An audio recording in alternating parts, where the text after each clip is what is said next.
Olá, tudo bem? Vamos começar mais um Conversando sobre o Evangelho com Pedro Simões e Elígia Simões. Nessa nossa conversa de hoje, vamos falar do amor aos inimigos, capítulo 12 do Evangelho segundo o Espiritismo. Tudo bem, Elígia Simões? Tudo bom, Pedrinho? Beleza? Tudo bem também. Se você não assistiu às nossas conversas anteriores, tem um cardzinho aqui em cima que você pode acessar todos os capítulos anteriores e outras coisas que estão no nosso canal também, né? Do canal da Lígia tem umas palestras, né? Que ela vem fazendo por aí, que a gente vai colocando, e a gente também tem ali uns outros materiais que a gente sempre disponibiliza no nosso canal. O link do canal vai ficar aqui embaixo no vídeo para quem quiser acessar. E hoje, então, vamos falar do amor aos inimigos, né? A gente tinha comentado até na, na nossa conversa passada que o amor aos inimigos, no meu ponto de vista, era assim, o filé mignon da moral cristã, né?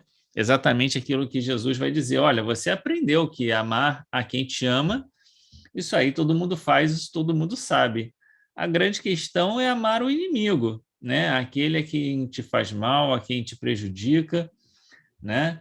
E uma primeira questão que a gente pode pensar sobre isso, e bem bacana, antes dessa questão, é que ele vai falar que porque a gente deve fazer como o Pai faz, que levanta o sol sobre os justos e os injustos, né? Belíssimo. Mas antes, Ah, eu vou me permitir lembrar a você que nós ficamos devendo, na semana passada, um rápido comentário sobre as duas últimas questões do amor ao próximo como a si mesmo.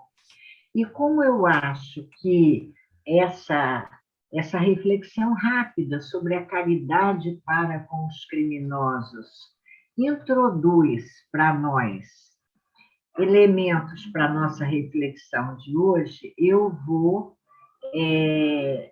me permitir voltar um pouquinho para lembrar da nossa responsabilidade, né, com o que nós conhecemos, que é a necessidade de testemunharmos a verdadeira fraternidade para com todos, sendo na importância de não julgarmos, sendo severos conosco, indulgentes para com o próximo. E a gente poderia se perguntar como fazer isso na prática? Que instrumentos, elementos a doutrina espírita nos dá para nos auxiliar a ter caridade? Você veja que antes do amor, os espíritos nos falam de um sentimento de caridade para com o outro que está no engano, vamos dizer assim, uma situação.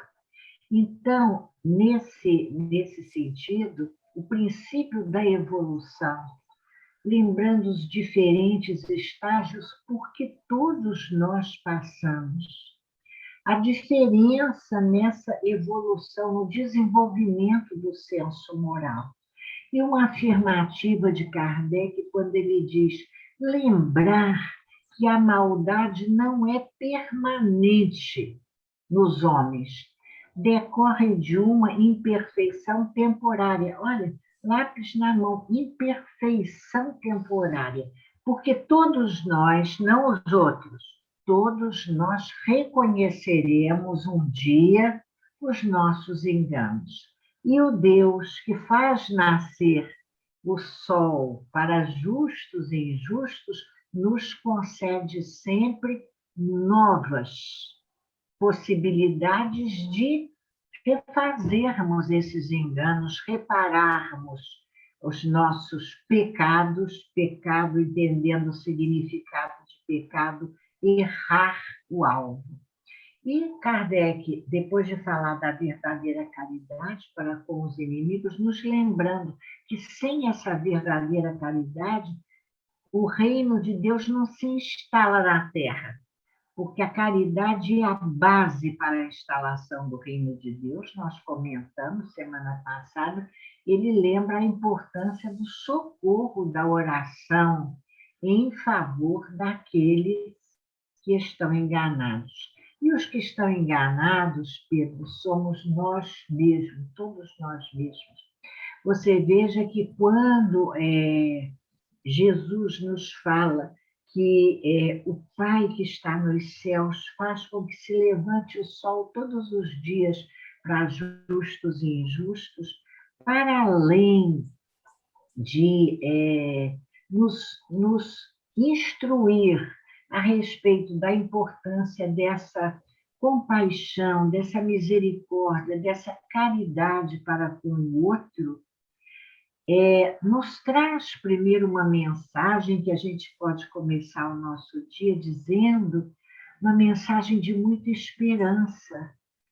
Porque quando Deus faz fazer nascer o sol para justos e injustos, nós estamos debaixo desse sol. E aí eu fiquei pensando, meu Deus, viver a vida com mais leveza, na certeza, sem esse grilhão do passado nos atormentando, mas com um olhar de esperança. Cada dia no amanhecer, nós que somos da turma das 5 da madrugada, né, Pedrinho? É verdade. E vemos o sol nascer, naquela hora é emocionante olhar o sol e dizer, olha aí Deus dizendo para mim, começa de novo. Ele está nos dando um bom dia. É lindo, não é? Essa questão do inimigo e do criminoso, né? A gente acaba se deixando levar muito pelo estigma, pela estigmatização do erro, né? Então, a pessoa, sei lá, falou alguma coisa que não devia e pronto, a gente carimba, marca a pessoa, pronto, então ela é mentirosa, ela não vale nada, não sei o quê, e aí começa a julgar e rotular, né? E, na verdade, se nós pensarmos como você, né, havia comentado, todos nós, num certo sentido, somos criminosos diante da lei de Deus, porque erramos, falhamos e etc. Então, quando Jesus fala do inimigo, né, esse inimigo não é simplesmente aquele inimigo, né, mas todos nós que estamos nesse processo de enganos, luta com erros. Os nossos inimigos internos. A nossa luta é com nossos inimigos internos. Embora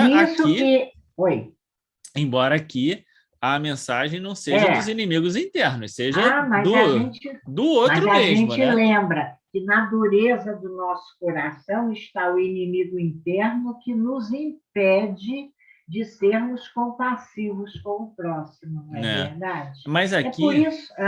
Não, pode falar. Eu ia dizer o seguinte, embora a nossa abordagem seja mais evangélica, é interessante lembrar que na psicologia transpessoal, eles dizem sempre que lembram a afirmativa de Jesus, amar ao próximo como a si mesmo, para nos dizer que o exercício das virtudes começa por nós, para que a gente possa depois fazer pelo outro. Se eu não for caridosa com os meus enganos, eu não vou conseguir de jeito algum ser caridosa com o engano do outro. E aí a ideia da evolução, os momentos diferentes, sem nenhuma presunção de estarmos melhor, é a gente pensar, talvez o outro ainda não tenha aprendido o que nós não aprendemos, estamos tentando aprender agora, um pouquinho mais conscientes, não é verdade? É verdade. Esse comentário que você fez, a gente eu sempre gosto de dar o contraponto daquela passagem do ser severo consigo e indulgente com o próximo, né? A gente tem que ver aí qual é o tom do ser caridoso conosco e ser permissivo nas situações. Mas isso a gente já tinha comentado também numa outra oportunidade.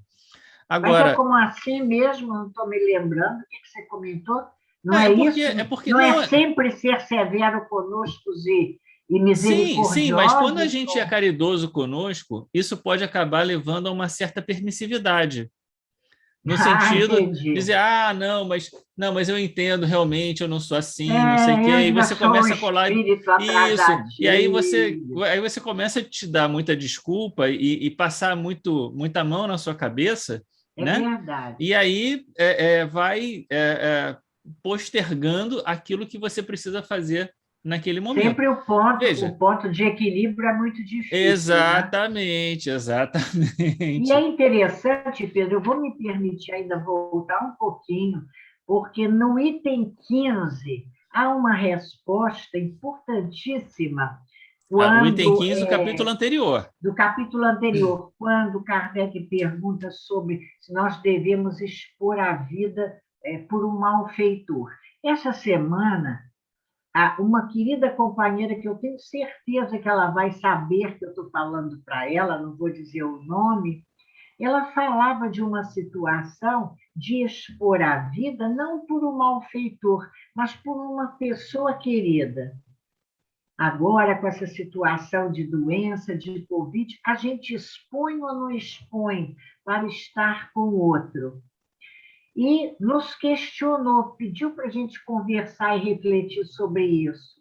E aí, quando a gente lê aqui a resposta de Lamennais a Kardec, há dois aspectos importantíssimos. O primeiro é a própria resposta, que eu vou deixar em segundo momento. Mas a primeira é quando Pedro ele diz que ele vai responder na conformidade de meu adiantamento moral. Eu grifei isso.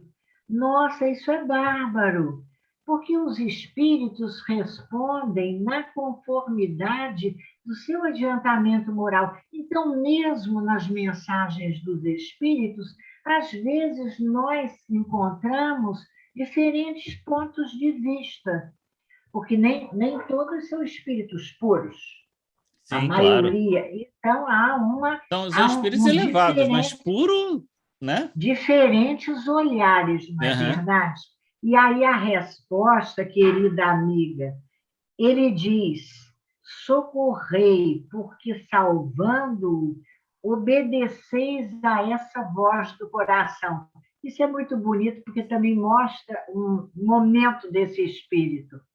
Obedecer à voz do coração, fazer por amor, que a misericórdia divina vai considerar as nossas doações por amor, mesmo que às vezes nos expondo a algum risco, né? Porque Porque o nos risco é aquilo. preservarmos do risco ainda é uma situação de um certo egoísmo, não? Olha a Sim. delicadeza do É, limite das é. coisas. Bem difícil de resolver o que vai fazer, né? Porque é egoísmo, não é egoísmo, né? Enfim, se o espírito Lemené está falando no limite daquilo que ele pode, daquilo que ele sabe, mostra a própria delicadeza da resposta, no sentido de dizer, Beleza, né? Olha, eu estou falando bonito aqui mesmo. naquilo que eu posso falar, atende a voz do Que coração, humildade né? dele, né? Que Exatamente, simplicidade. Muito bom. exatamente. Foi bom a gente ter voltado esses pinguinhos da semana passada. Agora, eu acho que ainda nesse ponto inicial do capítulo 12, quando Jesus fala, né, nessa primeira passagem, desse primeiro que ele tira ali de Jesus, ele fala de que a As nossa justiça narrativas. deveria ser mais abundante do que a justiça do mundo, né? Porque a justiça do mundo ainda é muito olho por olho, dente por dente. Fez comigo, né? Então eu retribuo. Não fez, olha, sinto muito, eu não vou fazer por você porque você não fez comigo, você, né? Por que eu vou fazer se você não me agradece, não faz e não sei quem, não sei o quê, né? E Jesus está dizendo, olha, E lembrando, fala. a nossa justiça tem que ser mais abundante do que isso. A gente tem que fazer independente se aparentemente aos olhos do mundo é certo ou se é errado, né? A gente tem que fazer porque a gente atende a um princípio maior. Lembrando que esse ponto de vista do mundo ele se apoia em dois aspectos que são recorrentes no Evangelho.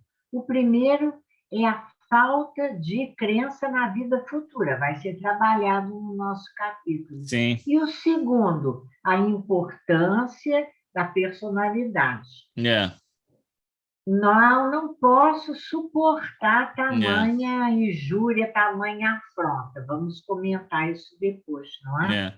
Por isso que ele diz que o amar aos inimigos é a mais sublime aplicação do princípio da caridade e maior alavanca contra o orgulho e o egoísmo. Alavanca. Né? Exatamente exercício para o nosso progresso. Exatamente, porque você, aparentemente, aos olhos do mundo, pode parecer um cara bobo, um cara que está... né? Mas por que você está dando tanta chance para essa pessoa se ela está fazendo isso com você, né? Então, você... Moleirão, fraco. Exatamente.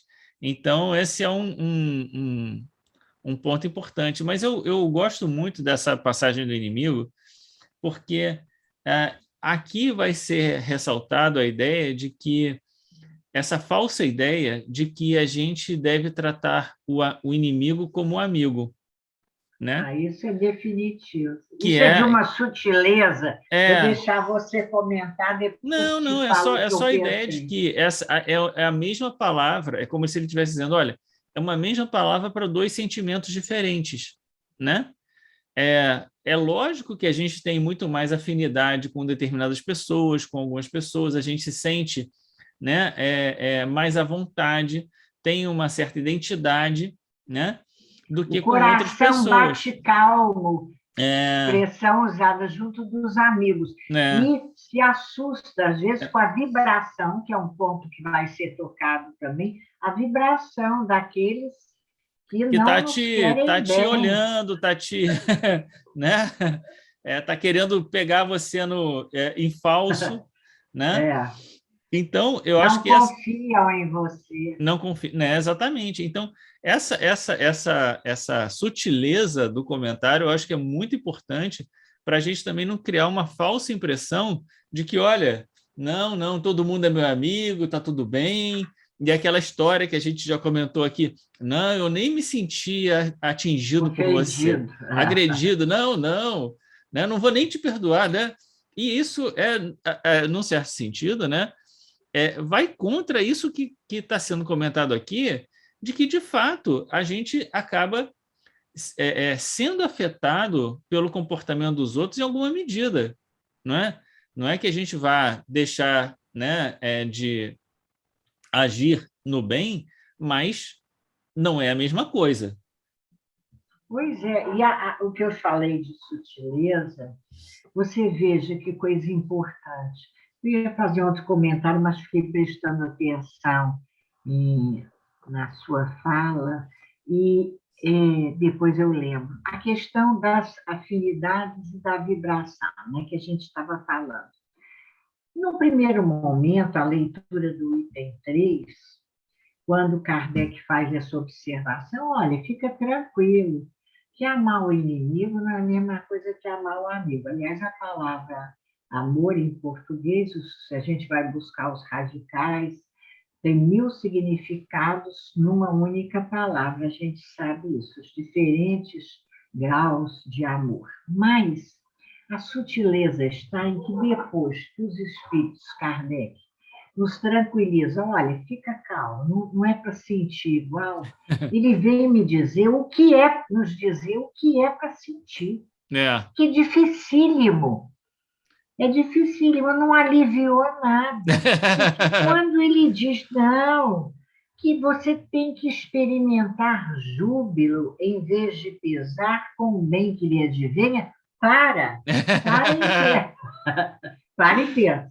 Porque a gente até consegue, sendo assim, tirando as máscaras do ego, a gente até consegue dizer... Aqui entre nós, né? Aquela pessoa aqui entre nós, conversando, não, me fez muito mal, mas olha, está passando uma necessidade, uma dor. Talvez lá dentro a gente até pense, está pagando, mas não está.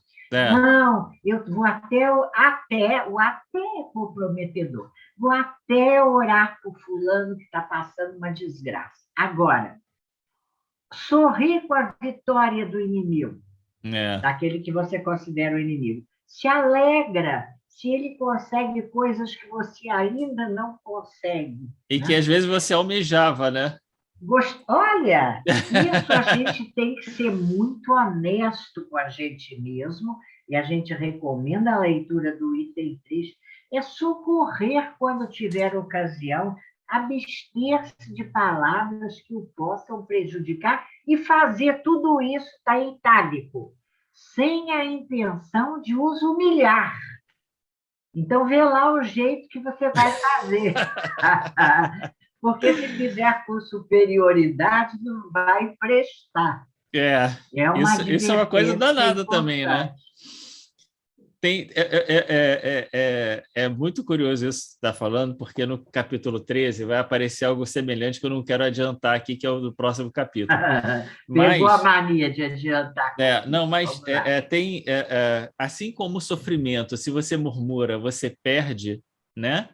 Se você busca se reconciliar, ou se reconciliar não, né? Falar até, né? Encontrar alguma escusa, né? Para o que o outro fez de forma arrogante, também É, perdeu, né? Também perdeu, perdeu. amigo. Não é assim, né? Perdeu. Então, Não, a questão não está só no que você faz, mas como você faz é tão importante como o que você faz, né? Quer dizer, então, conteúdo e forma estão absolutamente unidos nesse sentido. é o sentimento mais íntimo. E essa questão do murmurar é importantíssimo. Aí já no item 4, quando também em itálico, Kardec nos chama a atenção. E olha, e toma cuidado para não ficar se queixando daqueles que lhe servem de instrumento. Para, porque vamos fazer um minuto de silêncio para a gente refletir da nossa vida. Quem são as pessoas que nos servem de instrumento? Às vezes estão juntinho da gente.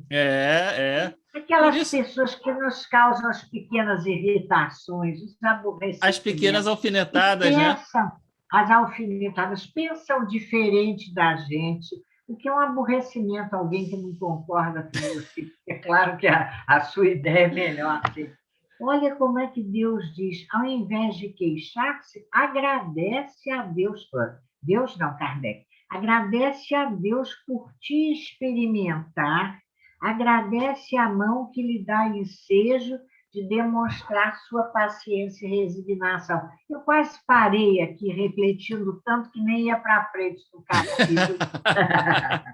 Porque isso aqui é para a gente grifar. Ó, cadê meu lápis? Lápis na mão, grifar. Está em itálico, mas vale a pena. Botei setinha para me lembrar. E tudo isso ganha essa importância, é o que ele comenta no item 4, pela importância que nós damos à vida material. A gente tem refletido bastante sobre isso, né, Pedrinho? Você me chamou a atenção e isso foi muito importante. Não sei se você reparou, eu grifei aqui no meu texto, estou falando do item 4. No final, é muito interessante quando ele diz que é preciso que nós nos elevemos acima da nossa Humanidade. humanidade material. É, é, Humanidade material, que expressão interessante, não é? é, é. Então, isso a gente tem que ter o tempo todo. E como a gente vive com mais leveza, quando a gente já está, ao menos, no exercício de sair de cima desse aborrecimento de cada dia. Você sabe que, embora a gente grave antes isso, daqui a 15 dias, mas é tão atual, você veja essa reflexão, elevar-se acima da humanidade material, a fé na vida futura. Eu fiquei com aquela imagem essa semana daquele avião de carga americano, com aquelas 400 pessoas, que deixaram tudo para trás, saíram com a roupa do corpo para preservar a vida. Senhor Jesus, dá a elas essa esperança da vida futura. Porque se você não tiver esperança na vida futura, você não deixa. E aí as pessoas comentam, não deixou para trás suas coisinhas, mas nós vamos deixar para trás as nossas coisinhas. É preciso fazer esse exercício muito importante, muito séria, a reflexão para a gente do que a gente vive agarrado, não é verdade, nessa vida. E os inimigos desencarnados? Não, você falou bastante agora, deixa eu comentar uma coisa aqui sobre isso. Duas coisas. Uma sobre isso que você falou de deixar as coisinhas para trás. Tem uma mensagem no Céu e Inferno. Logo depois do Dr. Demer, a viúva, agora esqueci o nome da viúva, que ela conhecia Kardec. Depois da desencarnação, ela vem dar uma mensagem, e aí Kardec fala assim, mas você está diferente, eu estou sentindo um tom um pouco diferente na maneira como você está colocando as coisas.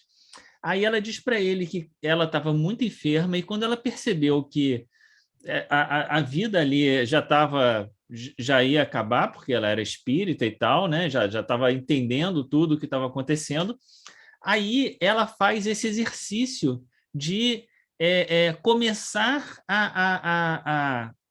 claro, né? Mais desapego.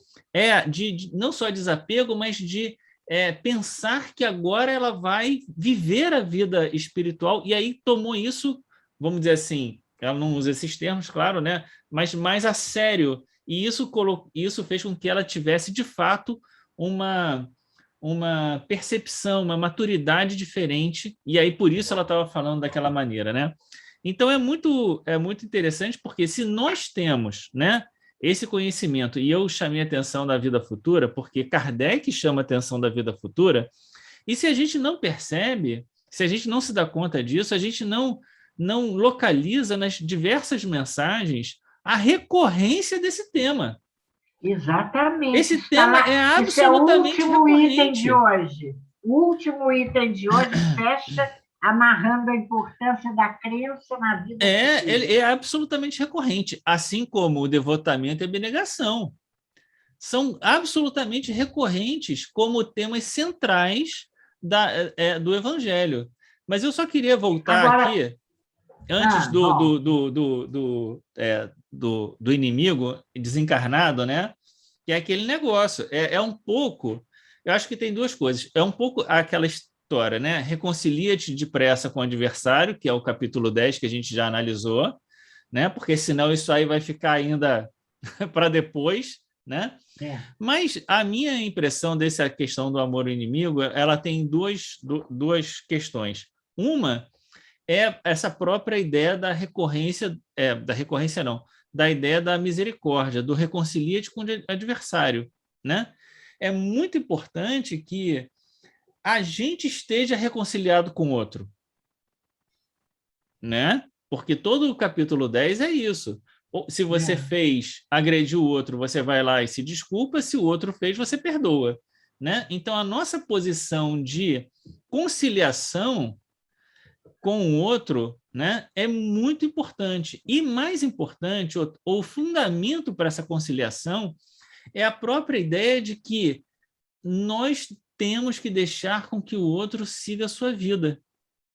Nós não temos o direito nem de julgar, nem de dizer como o outro tem que se comportar ou não se comportar. A gente tem que deixar que o outro faça aquilo que ele quiser fazer, porque é responsabilidade dele.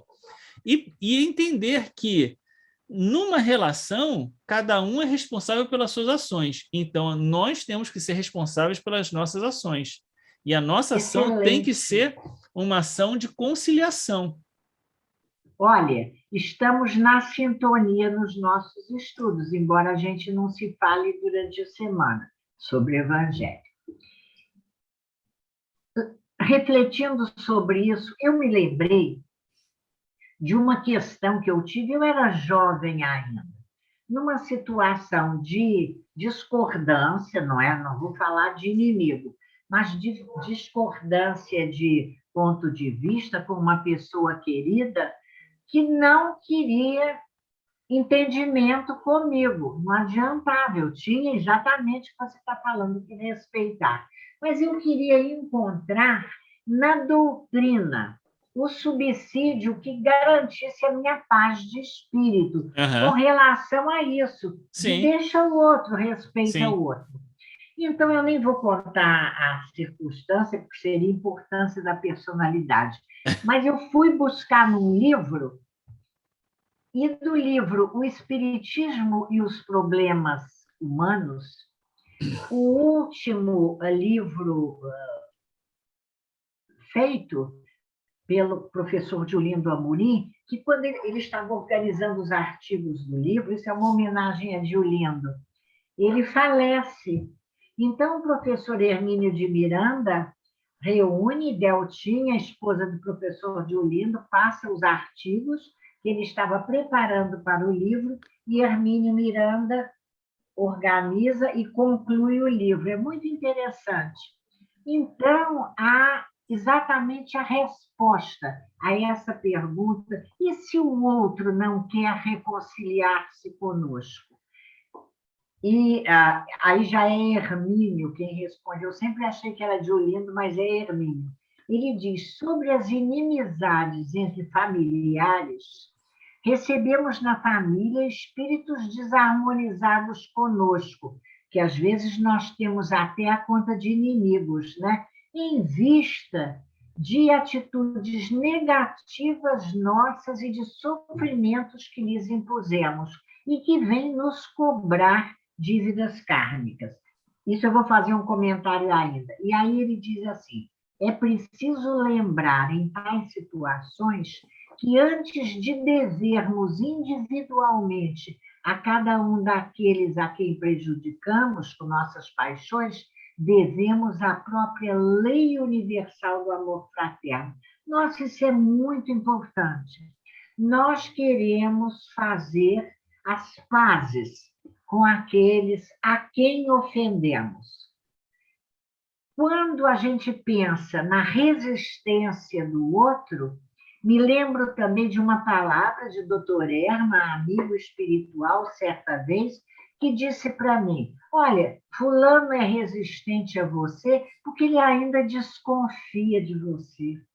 Você aprontou muito. E ele olha, falou assim, ele olha para você e ele ainda vê a pessoa que você foi. As lembranças são muito vivas, tenha paciência.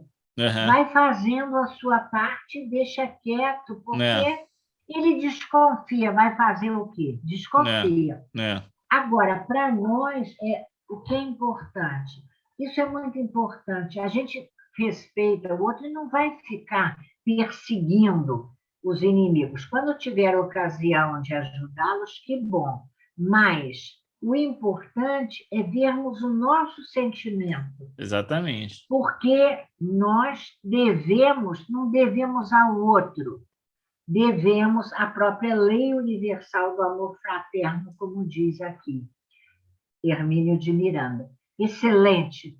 Porque às vezes a gente diz: mas ele não quer se reconciliar comigo, então eu vou ter que encontrar de novo com ele em outra vida e vou ficar agarrada a essa questão até que isso se resolva. Não, se você tem o seu coração limpo, de alguma maneira não, você se libera perante a lei de Deus, não é verdade? É isso. É importante. Claro, o importante, assim,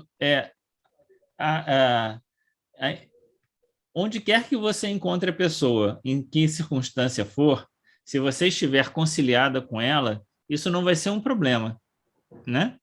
Esse é o ponto. Então, aqui... Vou dizer para você, às vezes é um pouquinho de problema, porque tem um outro problema subliminar, que é você estar reconciliada com ela, mas mantendo uma atitude de verdadeira humildade, porque às vezes está reconciliada... Você assume até no olho um ar de... E aí, por isso que aqueles itens que você falou que Kardec não alivia, né, colocando Ali tem que ser lidos com atenção. E aí tudo isso vai passar pelo filtro do olhar para a vida futura, né? Porque o olhar da vida futura faz exatamente com que a gente pense não na humanidade terrena, mas como espírito imortal que né, precisa fazer o nosso processo de crescimento espiritual, de elevação, de conciliação com os outros, de aprendizado, né, de caminhar junto com os outros, a despeito das dificuldades uns dos outros. E você já pensou, Pedro, voltando ainda a um pontinho que a gente falou na semana passada, só a referência às máscaras do ego, da personalidade, a importância da personalidade, a gente falar encontrar com o inimigo. Não é um mal que ele possa nos fazer, não. É ele estar vendo o nosso real sentimento. Que vergonha! Você que fazia aquela cara de santinha, olha aí o seu coração cheio de fel, e sepulcros caiados, né? Pintadinhos por fora e cheios de podridão por dentro. Isso é sério. A vergonha. Quando se a gente, eu achava que você, Jesus misericórdia, a gente morre de vergonha. A nossa hipocrisia, né? A hipocrisia, temos falado sobre isso. Muito bom. E aqui, bom, os inimigos desencarnados, eu acho que é só uma derivação disso tudo, né? Porque a não conciliação enquanto está a caminho faz com que isso vá se perpetuando no tempo, né? E aí as obsessões, esse tipo de todo esse processo, né? Que a gente sabe. E se alguém bater na sua face direita, oferece à esquerda, né? Vamos falar sobre isso agora? Vamos, pode começar. Eu acho que aqui, novamente, né, o grande ponto aqui que ele vai falar é sobre o ponto de honra, né? Ele reafirma isso que a gente já vem trabalhando, né? Com essa ideia do ponto de honra, Olha como aqui ainda Kardec, essa suscetibilidade sombria nascida do orgulho e da exaltação da personalidade. Mais uma vez, lápis na mão.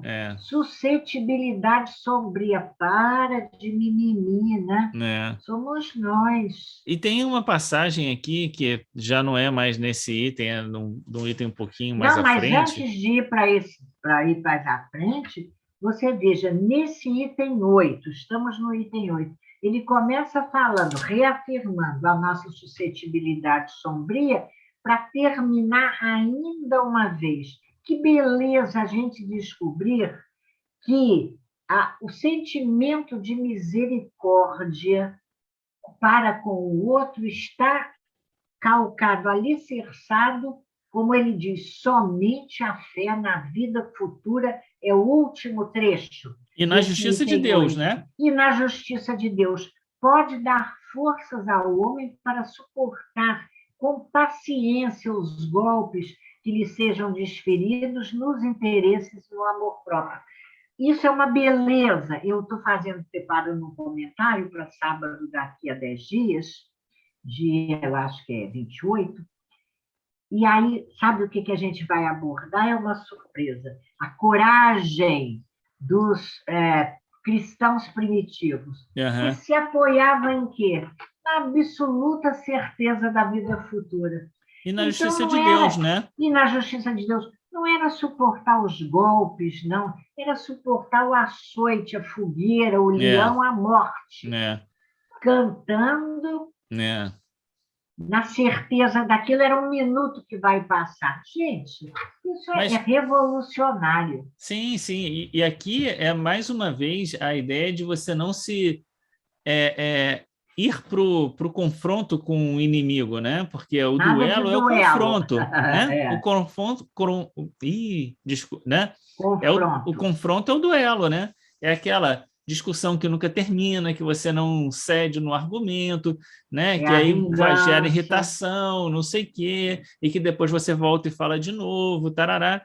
Então, o que que ele vem dizer para a gente, né? Olha, calma, né? Tá tudo certo. A justiça de Deus vai se fazer em algum momento, né? Se você, né, espera o tempo, não precisa, né, querer ganhar, né? Porque o que ele vai querer chamar a atenção aqui, ganhar no mundo, né? Ganhar o argumento, né?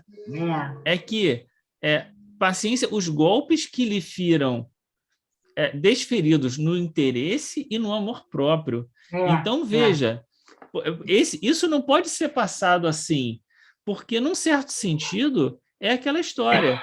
É você estar perdendo, aparentemente, alguma coisa, não é? Então, você não ganhou no embate ali, não sei o que, você nem quis participar e acabou perdendo alguma coisa, ou até ficar com uma, entre aspas, uma fama entre os homens, entre as pessoas, né? Mas a nossa prestação de contas não é para os homens. A É nossa verdade. prestação de contas é para Deus, para a justiça de Deus. Para a E por justiça isso a gente tem que divina. saber o que passa de fato no nosso coração, o móvel das nossas intenções, né? E aí tem aquele trechinho, agora já no item 9 que fala da vingança, né? Quando aqui já é. E o espírito também. Esse capítulo tem espíritos que a gente ainda não conhecia. Vamos ser apresentados. Esse espírito da mensagem do item 9 chama-se Júlio Olivier. É. Não, não, muito prazer, porque não o conhecia ainda. Apesar de 50 anos com o Evangelho E na foi bom mão. que você botou o acento francês, porque em inglês é Oliver, né? E você falou Não, ele Olivier, é que é francês. francês, né? Botou acento A francês. mensagem em Paris, né, É, bem? é. É Olivier. Olha cá. E ele diz que a vingança é uma inspiração tanto mais funesta quanto tem por companheiras assíduas a falsidade e a baixeza. Não alivia também. E depois diz, porém, as más das vezes que nós assumimos aparências hipócritas, ocultando nas profundezas do coração os maus sentimentos que nos animam. Gente, isso é seríssimo, né? É, É a né, perfídia, né? né, Sermos pérfidos, né. o E adjetivo. esse perfídia é bom, eu gostei. Mas aqui, o nosso amigo aqui, que a gente não conhecia, Júlio Olivier, Júlio, vai aham, colocar aqui uma passagem também bastante dura, quando ele diz: aquele que se nega a perdoar não somente não é espírita, como também não é cristão. eu não posso nem pensar que um membro da grande família espírita é É. bonito se jamais ceda a impulsos de vingança. Nos chamando Prazer, aqui Júlio a Olivier. responsabilidade, né? Aham. E É. falando de mensagens, porque o nosso tempo já vai terminando, também nesse capítulo, Pedro, nós temos, já falando, ainda no item do duelo, uma mensagem interessante assinada por Francisco Xavier. Uhum. Também eu não. Olha, como a gente precisa estudar o Evangelho, porque não me lembrava nem de Olivier nem de Xavier, que deram mensagens nesse capítulo do Amar os Inimigos. Vamos fazer um apanhado sobre duelo, a gente já falou um pouquinho, sobre ódio, e o final é o que? Ódio e.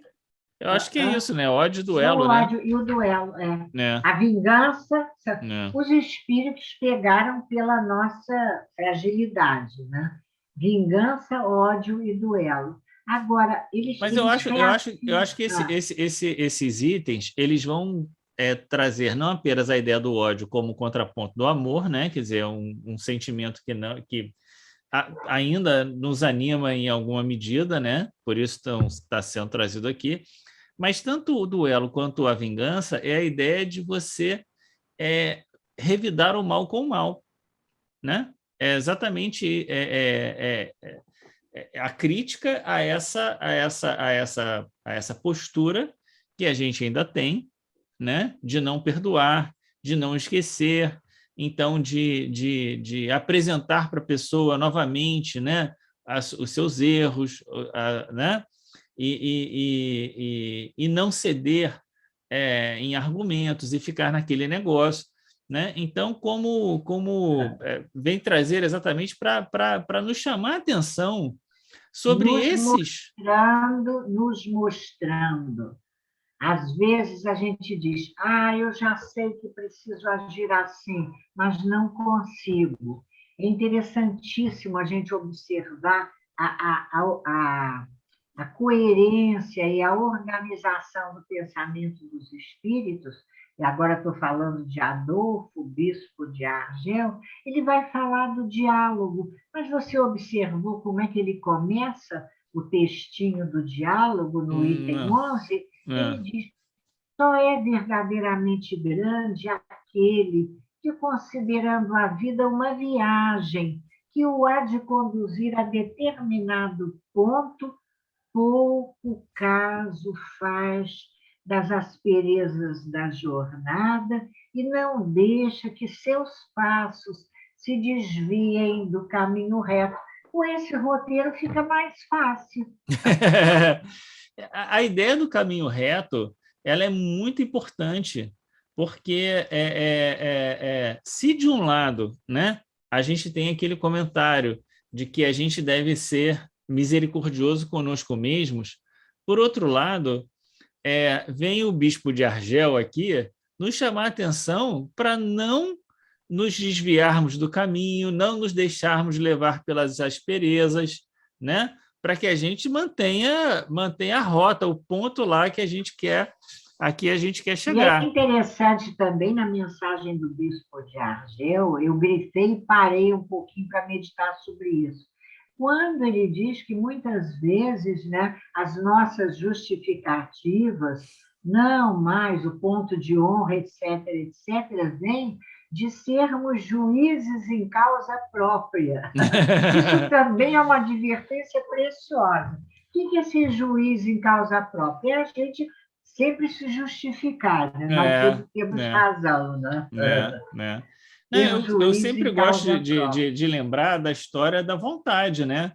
Porque a história da vontade é tudo, né? Quer dizer, num certo sentido, eu sempre fico com receio desse argumento muito misericordioso conosco, exatamente porque às vezes a gente está cedendo à vontade, a gente na verdade não quer, né?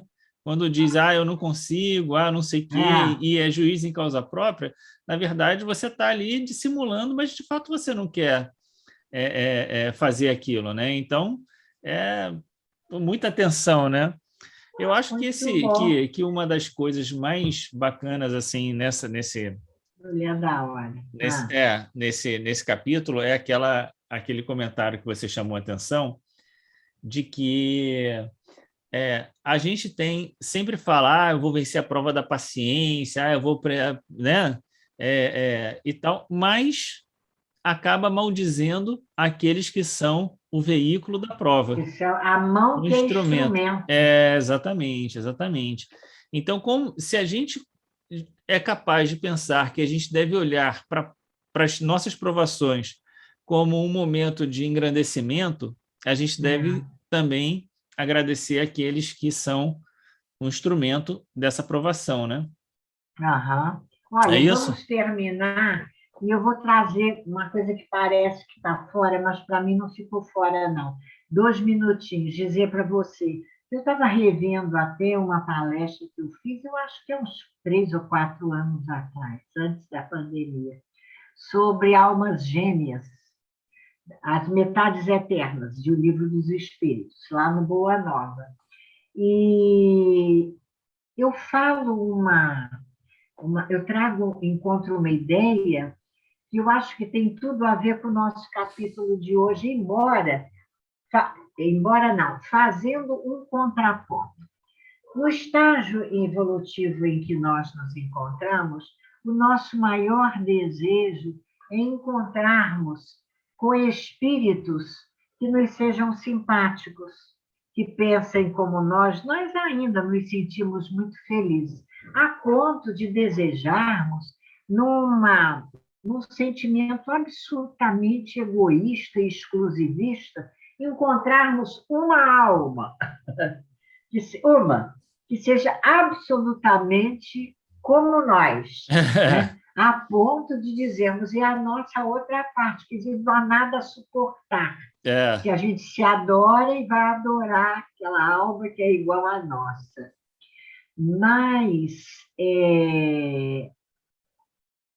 há uma resposta que eu não consegui encontrar aonde, que diz assim, falando de como essa ideia do amor no círculo estreito daqueles que nos são simpáticos,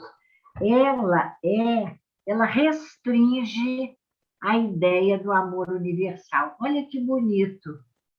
O amor das almas gêmeas não pode efetuar semelhante restrição. A restrição ao amor universal, ou seja, a simpatia com os que são amigos, para a gente trazer para o nosso texto, não pode restringir a nossa obrigação de amar os inimigos, porque, atingida a culminância evolutiva, todas as expressões afetivas se irmanam na conquista do amor divino.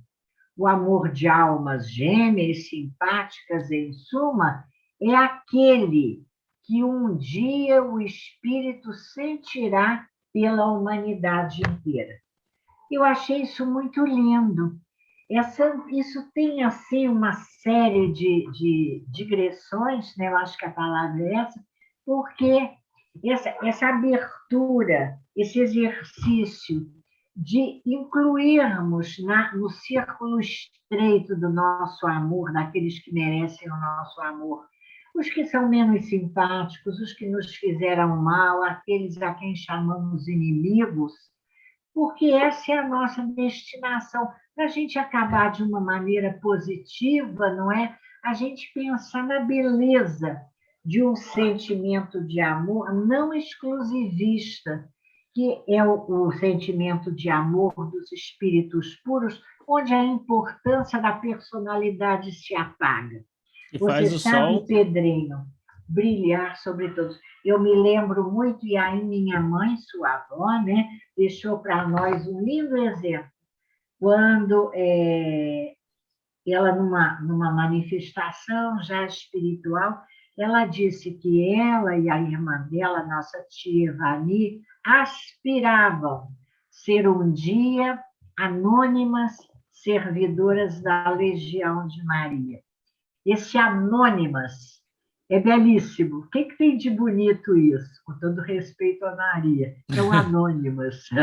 É o anônimas. Porque é o desfazer da personalidade, você entrando numa ideia que não é pandeísta, mas é de absoluta integração das almas, de toda a humanidade nesse sentimento de amor de Deus, não é verdade? É isso aí. É isso aí. Chegamos ao final. Chegamos ao final. Mais um capítulo comentado. Próximo capítulo, capítulo 13, não saiba a vossa mão esquerda o que faz a direita. Vamos terminando por aqui, agradecendo a Deus essa oportunidade de mais essa conversa agora sobre os inimigos, esse tema tão difícil, né? Que traz tantos instigantes, temas difíceis para a gente, né? Pedindo a Deus que nos abençoe a você que está nos assistindo, a sua casa, a sua vida. E a todos aqueles que possam estar na condição de provisórios inimigos na nossa vida. Que a gente não faça de ninguém, estigmatize ninguém por conta das suas dificuldades, porque todos a temos, né? Todos temos as nossas dificuldades e não queremos ser estigmatizados por isso também, né? Então, que Deus nos abençoe a vida, a semana, e que a gente possa estar aqui na próxima semana para mais uma conversa, não é isso? Até a próxima quarta. Tá certo, um grande abraço, tchau.